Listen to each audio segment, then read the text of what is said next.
بسم اللہ الرحمن الرحیم۔ رمضان میں ہاتھی سے بچو۔ یہ عنوان پڑھ کر آپ کو حیرت ہوگی، پر مضمون پڑھنے سے آپ کی حیرت زائل ہو جائے گی۔ امام مالک بن انس رحمہ اللہ مسجد نبوی میں اپنی عادت کے مطابق حدیث رسول صلی اللہ علیہ وسلم کا درس دے رہے تھے، اور طلبہ آپ کے اطراف میں بیٹھے ہوئے تھے کہ اچانک کسی نے تیز آواز لگائی کہ مدینہ میں بڑا ہاتھی آ گیا۔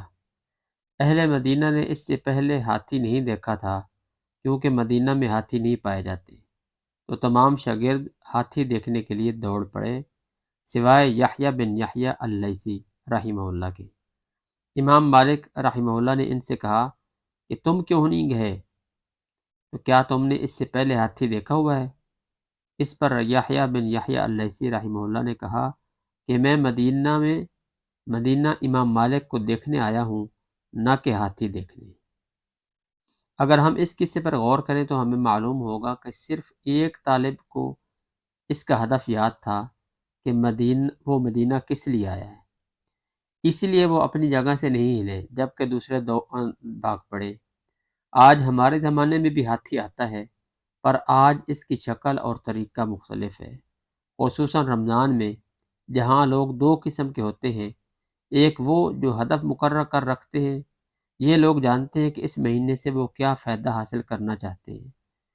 دوسری قسم جو غافل اور کوتاہ رہتی ہے، جنہیں مختلف شکلوں میں ہاتھی گھیرے رہتے ہیں، مثلا انٹرنیٹ، سوشل میڈیا، ڈرامے، فلمیں، موسیقی، میچ، IPL اور مختلف محرمات آج کے دور کے ہاتھی ہیں۔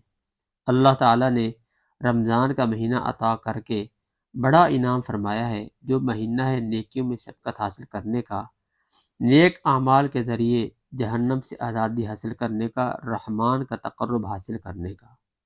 کچھ ایسے لوگ ہوں گے جو اس کی تمنا رکھتے تھے، پر موت نے انہیں مہلت نہ دی۔ ہمیں ملا ہے تو چاہیے کہ بھرپور فائدہ اٹھائیں، کہ کوئی نہیں جانتا کہ اسے اگلا رمضان ملے گا یا نہیں، تو چاہیے کہ ہم اس عظیم نعمت پر رب کا شکر ادا کریں اور نیکیوں میں دوڑ لگائیں۔